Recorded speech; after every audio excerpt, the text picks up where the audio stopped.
Helping verb am মানে হই। Subject I এর পর সব সময় am বসে। I am writing, I am writing আমি লিখছি। এখানে am as a helping verb ব্যবহার করা হয়েছে। I am reading, I am reading আমি পড়ছি।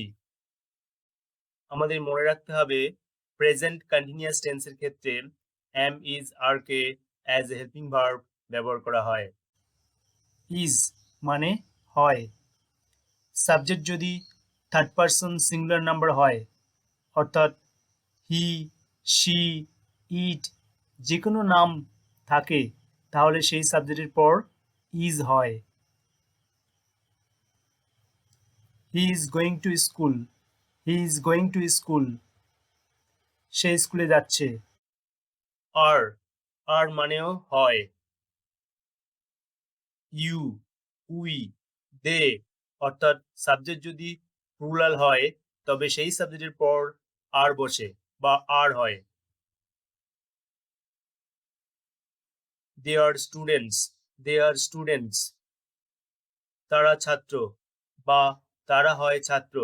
এখানে are as a main verb ব্যবহার করা হয়েছে। We are reading, we are reading আমরা পড়ছি। আমাদের মনে রাখতে হবে প্রেজেন্ট কন্টিনিউয়াস টেন্সে am is are কে অ্যাজ এ হেল্পিং ভার্ব ব্যবহার করা হয়। এখানে are as a helping verb ব্যবহার করা হয়েছে, আর এই সেন্টেন্সটি হচ্ছে প্রেজেন্ট কন্টিনিউয়াস টেন্স। ডু, ডুকে হেল্পিং ভার্ব এবং মেইন ভার্ব হিসাবে ব্যবহার করা হয়, কিন্তু আজ আমরা অ্যাজ এ হেল্পিং ভার্ব এর ব্যবহার শিখব। ডুকে প্রেজেন্ট ইনডেফিনিট টেন্স এ ব্যবহার করা হয় নেগেটিভ এবং ইন্টারোগেটিভ সেন্টেন্স তৈরি করতে। আই, উই, ইউ, দে অর্থাৎ সাবজেক্ট যদি প্লুরাল হয় সেই সাবজেক্টের পর ডু বসবে। Do you do the work, do you do the work তুমি কি কাজটি করো। Do we read a book every day, do we read a book every day আমরা কি প্রতিদিন একটি বই পড়ি। Do they go to school every day, do they go to school every day তারা কি প্রতিদিন স্কুলে যায়। এগুলো হচ্ছে প্রেজেন্ট ইনডিফিনিট টেন্স এর ইন্টারোগেটিভ সেন্টেন্স। ডুকে নেগেটিভ সেন্টেন্সেও ব্যবহার করা হয়, যেমন they do not play football, they do not play football তারা ফুটবল খেলা করে না। Do not waste your time, do not waste your time তোমার সময় নষ্ট করো না। They do not come here, they do not come here তারা এখানে আসেন না। এগুলো হচ্ছে প্রেজেন্ট ইনডেফিনিট টেন্স এর নেগেটিভ সেন্টেন্স। ডাসকে আবার ডু এর মতোই ব্যবহার করা হয়। ডাসকে প্রেজেন্ট ইনডেফিনিট টেন্সে ব্যবহার করা হয় নেগেটিভ এবং ইন্টারোগেটিভ সেন্টেন্স তৈরি করতে। সাবজেক্ট যদি থার্ড পারসন সিঙ্গুলার নাম্বার অর্থাৎ হি, শি, ইট যে কোনো নাম হয় তবে সেই সাবজেক্টের পর ডাজ বসে। যেমন does he eat fish, does he eat fish সে কি মাছ খায়। Does she like mango, does she like mango সে কি আম পছন্দ করে। এগুলো হচ্ছে প্রেজেন্ট ইনডেফিনিট টেন্সের ইন্টারোগেটিভ সেন্টেন্স বা প্রশ্নবোধক বাক্য। ডিড, ডু এর পাস্ট ফর্ম হচ্ছে did. First person, second person, third person অর্থাৎ I, you, we, they, he, she, it যে কোনো নেম অর্থাৎ সমস্ত সাবজেক্টের পর ডিড বসে। She did not sing a song. She did not sing a song. সে একটি গান করেনি। এই সেন্টেন্সের মধ্যে দেখো ডিড ব্যবহার করা হয়েছে, সেই জন্য এখানে মেইন ভার্ব সিং হয়েছে, এর পাস্ট ফর্ম হবে না। মনে রাখবে যেই সেন্টেন্সে ডিড ব্যবহার করা হয় সেই সেন্টেন্সের মধ্যে ভার্বের পাস্ট ফর্ম হয় না, সেটা ভার্বের প্রেজেন্ট ফর্ম হবে। যেমন এখানে সিং হয়েছে। ওয়াজ কে পাস্ট টেন্সে ব্যবহার করা হয়। এম ইজ আর এর পাস্ট ফর্ম হলো was were. First person I এবং থার্ড পারসন সিঙ্গুলার নাম্বার যেমন হি, শি, ইট, যে কোনো নাম এর পরে ওয়াজ বসে। He was going to market. He was going to market, সে বাজারে যাচ্ছিল। এখানে was as a helping verb ব্যবহার করা হয়েছে। আমাদের মনে রাখতে হবে পাস্ট কন্টিনিউয়াস টেন্সে ওয়াজ ওয়ারকে অ্যাজ এ হেল্পিং ভার্ব ব্যবহার করা হয়। হি ওয়াজ আ টিচার। হি ওয়াজ আ টিচার, সে একজন শিক্ষক ছিল। এখানে ওয়াজকে অ্যাজ এ মেইন ভার্ব ব্যবহার করা হয়েছে। ওয়ার, উই, ইউ, দে অর্থাৎ সাবজেক্ট যদি প্লুরাল হয় সেই সাবজেক্টের পর বা সেই সাবজেক্টের সঙ্গে ওয়ার বসে। We were eating rice. We were eating rice, আমরা ভাত খাচ্ছিলাম। এখানে ওয়ারকে অ্যাজ এ হেল্পিং ভার্ব ব্যবহার করা হয়েছে। We all were silent. We all were silent, আমরা সবাই চুপ করেছিলাম। এখানে ওয়ারকে অ্যাজ এ মেইন ভার্ব ব্যবহার করা হয়েছে। Have, I, we, you, they অর্থাৎ প্লুরাল সাবজেক্টের সঙ্গে হ্যাভ বসে। Have you done the work. Have you done the work, তুমি কি কাজটি করিয়াছো। এখানে হ্যাভকে অ্যাজ এ হেল্পিং ভার্ব ব্যবহার করা হয়েছে। আর এই সেন্টেন্সটি হচ্ছে প্রেজেন্ট পারফেক্ট টেন্স। যদি কোনো সেন্টেন্স প্রেজেন্ট পারফেক্ট টেন্স হয় তবে সেই সেন্টেন্সের ভার্ব থার্ড ফর্ম হয়। যেমন এখানে ডান হয়েছে, তাহলে দেখতে হবে ডান কোথা থেকে এসছে। ডান হচ্ছে মেইন ভার্ব ডু এর third form. Do, did, done. I have a dog. I have a dog, আমার একটি কুকুর আছে। Have as a main verb ব্যবহার করা হয়েছে। Has he bought a pen. Has he bought a pen, সে কি একটি কলম কিনিয়াছে। এখানে হ্যাজ কে অ্যাজ এ হেল্পিং ভার্ব ব্যবহার করা হয়েছে। আর এই সেন্টেন্সটি হচ্ছে প্রেজেন্ট পারফেক্ট টেন্স। আর এখানে দেখো ভার্বের থার্ড ফর্ম বসেছে। বাই এর থার্ড ফর্ম হচ্ছে বট, যেহেতু প্রেজেন্ট পারফেক্ট টেন্স সেই জন্য ভার্বের থার্ড ফর্ম বসাতে হবে। হ্যাড মানে ছিল। I, we, you, they, she, he, it, যে কোনো নাম এদের সবার সঙ্গেই হ্যাড বসবে। I had a book. I had a book, আমার একটি বই ছিল। এখানে had as a main verb ব্যবহার করা হয়েছে। They had played. They had played, তারা খেলেছিল। এখানে had as a helping verb ব্যবহার করা হয়েছে। এটা হচ্ছে past perfect tense. You had sung a song. You had sung a song, তুমি একটি গান করেছিলে। এখানে had as a helping verb ব্যবহার করা হয়েছে। আর you had sung a song এটা হচ্ছে past perfect tense. Have been, I, you, we, they অর্থাৎ প্লুরাল সাবজেক্টের সঙ্গে হ্যাভ বিন বসে। They have been doing this work for 2 days. They have been doing this work for 2 days.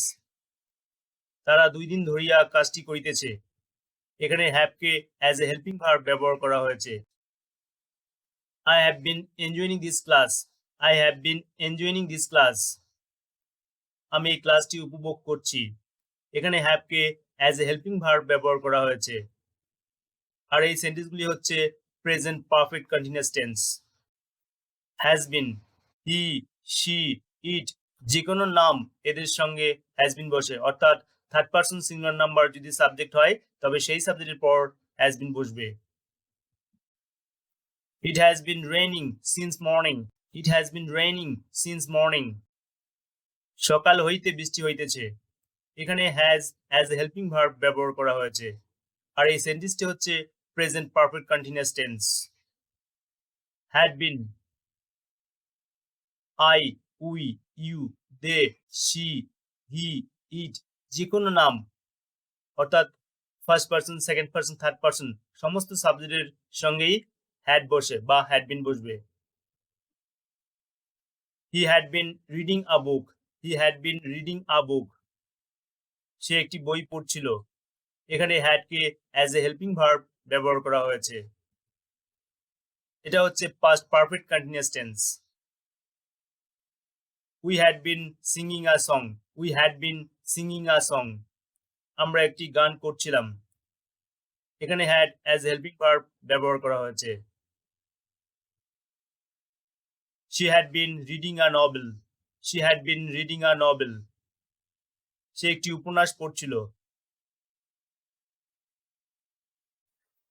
Sell, first person I, we এদের সঙ্গে shall বসবে।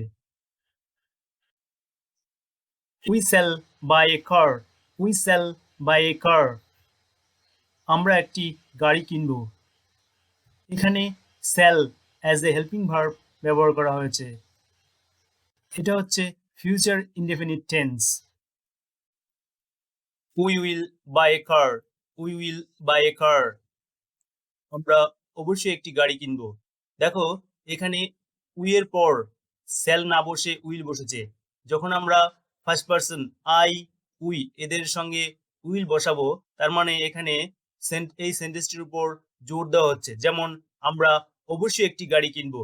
যখনই আমরা অবশ্যই বলবো বা অবশ্যই শব্দটি ইউজ করব, আমরা অবশ্যই করব, সেই অর্থে আমরা সেলের পরিবর্তে উই এর সঙ্গে উইল বসাবো। যেমন এখানে উইল বসেছে সেলের পরিবর্তে। উই উইল বাই এ কার মানে আমরা অবশ্যই একটি গাড়ি কিনবো। সেলের পরিবর্তে উইল বসবে যখন এমফাসিস কোনো সেন্টেন্সের উপর জোর দিয়ে বলবো। Will, first person I, we বাদ দিয়ে বাকি সব সাবজেক্ট অর্থাৎ হি, শি, ইট, ইউ, দে যে কোনো নাম এদের সঙ্গে উইল বসবে। He will go to Kolkata tomorrow. He will go to Kolkata tomorrow. সে আগামীকাল কলকাতা যাবে। এখানে will as a helping verb ব্যবহার করা হয়েছে। Shall be, first person I, we এদের সঙ্গে শ্যাল বি বসবে। We shall be doing the work. We shall be doing the work. আমরা কাজটি করতে থাকবো।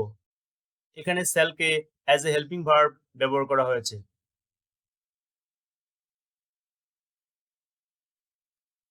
I shall be waiting for you. I shall be waiting for you. আমি তোমার জন্য অপেক্ষা করতে থাকব। এখানে শ্যালকে অ্যাজ এ হেল্পিং ভার্ব ব্যবহার করা হয়েছে। আর এটা হচ্ছে future continuous tense. Will be, first person I, we বাদ দিয়ে বাকি সব সাবজেক্ট অর্থাৎ হি, শি, ইট, ইউ, দে যে কোনো নাম এর সঙ্গে উইল বি বসবে। They will be doing the work. They will be doing the work. তারা কাজটি করতে থাকবে। এখানে will K as a helping verb ব্যবহার করা হয়েছে। You will be reading. You will be reading. তুমি পড়তে থাকবে। এখানে will as a helping verb ব্যবহার করা হয়েছে। She will be playing. She will be playing. সে খেলতে থাকবে। এখানে will K as a helping verb ব্যবহার করা হয়েছে। আর এই সেন্টেন্সগুলি হচ্ছে future continuous tense. Shall have. First person I, we এদের সঙ্গে shall have বসবে। I shall have written the letter by that time. I shall have written the letter by that time. ওই সময়ের মধ্যে আমি চিঠিটি লিখে রাখবো। এখানে shall K as a helping verb ব্যবহার করা হয়েছে। We shall have done the work before our father comes. We shall have done the work before our father comes. বাবা আসার আগে আমরা কাজটি সেরে রাখবো। এখানে shall K as a helping verb ব্যবহার করা হয়েছে। আর এই সেন্টেন্সটি হচ্ছে future perfect tense. Will have, first person I, we কে বাদ দিয়ে বাকি সমস্ত সাবজেক্ট যেমন হি, শি, ইট, ইউ, দে যে কোনো নাম এর সঙ্গে উইল হ্যাভ বসবে। You will have reached the school by 9 AM. You will have reached the school by 9 AM. সকাল 9টার মধ্যে তুমি বিদ্যালয়ে পৌঁছে যাবে। এখানে উইলকে অ্যাজ এ হেল্পিং ভার্ব ব্যবহার করা হয়েছে। আর এই সেন্টেন্সটি হচ্ছে ফিউচার পারফেক্ট টেন্স। টেন্স, বাংলায় একটি কথা আছে, যে না জানে টেন্স তার ইংরেজিতে নেই সেন্স। সুতরাং আমাদের সবাইকে টেন্স শিখতে হবে। আর আমি এক এক করে টেন্সের উপর ভিডিও আপলোড করতে থাকবো। যদি আপনাদের এই ভিডিওটি ভালো লাগে তাহলে আমার চ্যানেলটি সাবস্ক্রাইব করুন। আর ভালো থাকুন, সুস্থ থাকুন, আমার সঙ্গে ইংরেজি শিখতে থাকুন। Thank you so much.